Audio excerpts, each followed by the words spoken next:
Bonjour et bienvenue dans ce message. Aujourd'hui, j'avais envie de faire quelque chose un petit peu spécial. Je vais utiliser le tarot des contes et légendes du monde. C'est un tarot que j'aime énormément, donc qui parle de différents contes et légendes.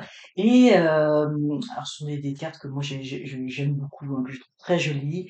Les illustrations sont magnifiques et puis on en apprend sur les différents contes et légendes. J'avais envie de faire des messages en posant la question: quel conte ou quelle légende peut m'en apprendre plus sur moi aujourd'hui? Donc par rapport au moment où vous allez prendre ce message, eh bien, on va tirer simplement une seule carte et on va voir au niveau du conte ou de la légende et puis au niveau de l'imagerie, de la carte qui va sortir, qu'est-ce que, ce conte, cette légende peut me dire, peut m'enseigner pour moi au moment où je vais prendre ce message. Donc voilà ce que je vous propose un petit peu de faire aujourd'hui. Donc j'ai ressorti les petits bouquets. Donc je vous ai mis un petit bouquet rose, un petit bouquet jaune orangé et un petit bouquet mauve. Donc prenez le temps pendant que je prépare le tirage. Prenez le temps de choisir le petit bouquet qui va vous apporter votre message. Donc, quel conte, quelle légende va vous apporter un enseignement, quelque chose dans votre vie aujourd'hui? Donc, on y va. Celle-là, parce qu'elle veut venir. Et voilà.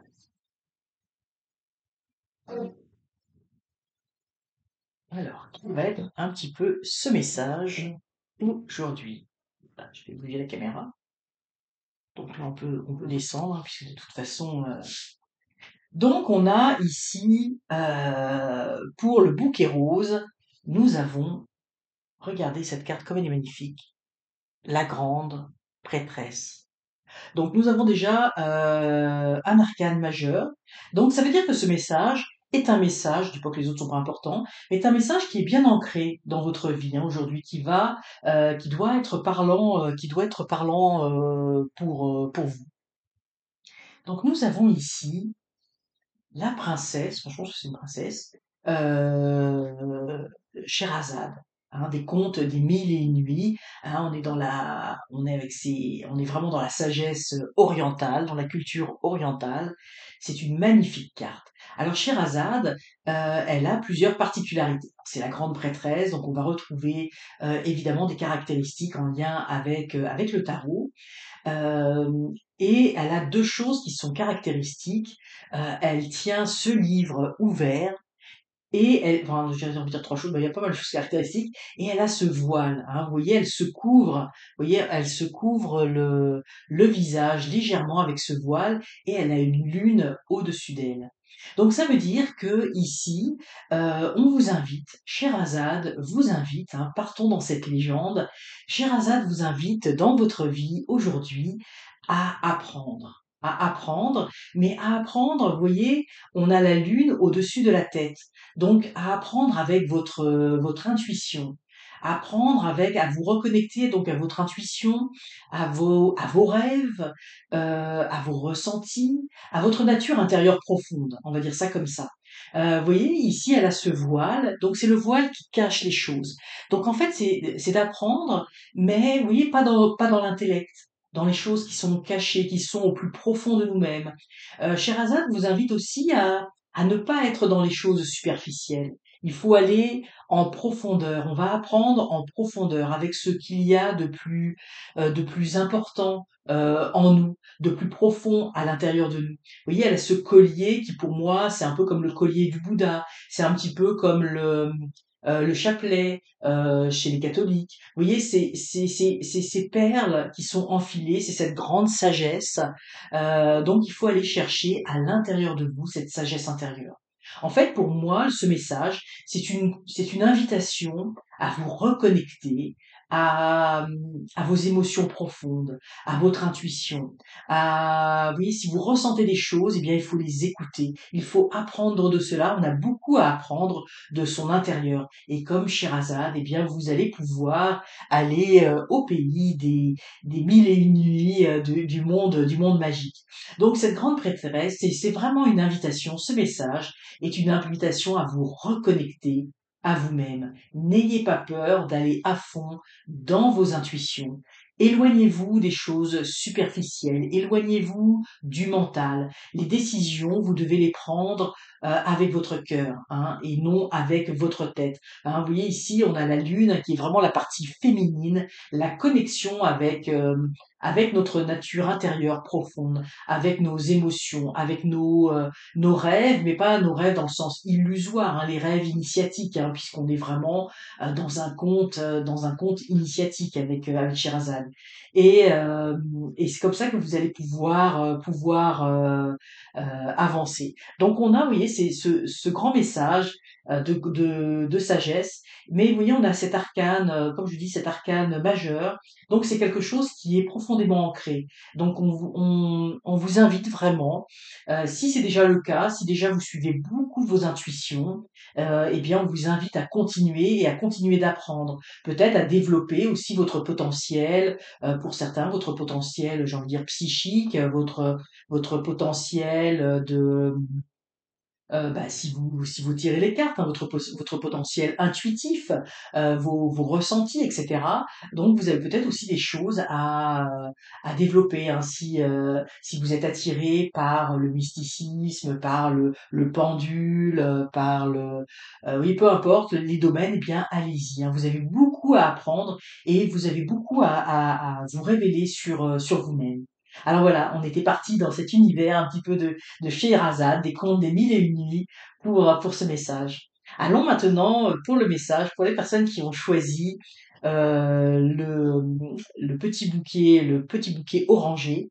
Donc là, on est dans un autre conte avec le 8 d'épée, on est dans l'univers de Podane. Donc dans cet univers, on est dans un univers ici un peu plus sombre, où on voit évidemment Podane. Alors c'est un conte évidemment de France. Là, ici on voit le château en arrière-fond, et on voit que la petite fille, vous voyez, est sortie de ce château et est partie se réfugier dans une grotte. Et pour seule protection, elle a cette peau d'âne sur son dos. Donc on voit ici cette petite fille, hein, vous voyez, si vous voyez son visage, on voit pas ses yeux, on voit à peine ses yeux, et on voit sa bouche, on voit qu'elle est peinée, qu'elle est dans la peine. Elle est recroquevillée sur elle-même en position fétale. Il y a beaucoup de souffrance à l'intérieur d'elle-même. Et vous voyez, elle est nue. Donc elle incarne ici cette vulnérabilité, cette grande vulnérabilité. Donc en fait, ce que l'on vous dit ici, si vous vous sentez actuellement dans une situation où vous êtes vulnérable, où vous vous sentez un peu pris ou prise au piège, parce que c'est un petit peu comme ça. Là, on veut éviter, j'ai envie de dire, les coups de couteau, on veut éviter d'avoir encore plus de peine. Eh bien, on vous invite ici à sortir de votre grotte, vous voyez, à vous libérer de cette peine. C'est une invitation. Ici, on voit le château en arrière-fond. Donc, il faut regagner votre propre château, hein, votre propre maison. Votre place, elle n'est pas dans cette grotte. Elle n'est pas enfin bon, en mettant cette peau d'âne sur votre dos. Hein, ça va vous protéger un temps, mais c'est pas votre place. Elle n'est pas ici votre place. Vous voyez, les couteaux ou les sabres, ils sont déjà plantés en terre. Ils ne vous ont pas touché. Hein, vous-même, voyez, ils ont touché la peau simplement de l'âne, et vous pouvez vous libérer. Hein, vous êtes libre en fait. Donc il faut avoir ce courage de se relever, de sortir de cette grotte. Cette grotte, c'est pas votre place.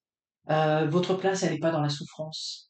Elle n'est pas, vous voyez, dans cette vulnérabilité. Vous avez le droit de sortir de cet endroit, de sortir de cette caverne dans laquelle vous vous êtes isolé, et de regagner votre château, votre demeure, votre maison intérieure, de revenir à la vie, de revenir à la vie avec, on va dire avec, en ayant la tête haute. En ayant la tête haute, parce qu'on voit ici, pour moi, le fait que la jeune fille, la petite enfant soit nue, ça incarne la vulnérabilité pour moi, mais ça incarne aussi une forme de vérité. Donc vous n'êtes pas fautive, vous n'êtes pas fautif. Peut-être qu'on a essayé de vous attaquer, où il y a eu des émotions, il y a eu plein de choses, des événements, mais vous voyez, ils sont tombés à côté. Vous-même, votre petit enfant intérieur n'a pas été touché. Vous avez encore, vous êtes très vulnérable à cette souffrance, à tout ce qu'il y a autour de vous. Votre vie actuellement, tout ce qu'il y a autour de vous ne vous convient pas. Mais vous pouvez vous libérer. Vous êtes libre. Cette petite fille, elle n'est pas attachée. Donc, libérez-vous de cela. Libérez-vous de cette peau d'âne. L'âne représente le mental. Donc, l'âne représente aussi toutes les pensées négatives, toutes les pensées qui vous enferment. Donc libérez-vous de ça, libérez votre tête, sortez de tout ça, enlevez les poignards qui sont à terre, et même peu importe, vous n'avez pas besoin, là, vous pouvez simplement sortir de cela et d'aller dans quelque chose de beaucoup plus joyeux, de beaucoup plus lumineux. En fait, le problème ici avec cela, avec cette tête d'âne, c'est que ce sont vos pensées qui vous enferment actuellement. Mais vous pouvez vous en libérer. Alors c'est un message très très fort, vous en libérez, puis vous regagnez ce château. Il y a quelque chose de merveilleux à retrouver, à redécouvrir. Mais il faut sortir de cet enfermement mental dans lequel vous vous êtes placé. Hein. Vous n'avez pas, il n'y a pas de catastrophe qui est arrivée. Hein. Vous voyez, vous êtes là, vous êtes simplement en détresse, en vulnérabilité. Mais vos pensées jouent un rôle très négatif d'enfermement. Libérez-vous, sortez de cette caverne, retrouvez votre vraie place, là où c'est beaucoup plus lumineux, où c'est beaucoup plus serein. Donc libérez-vous de ces pensées négatives.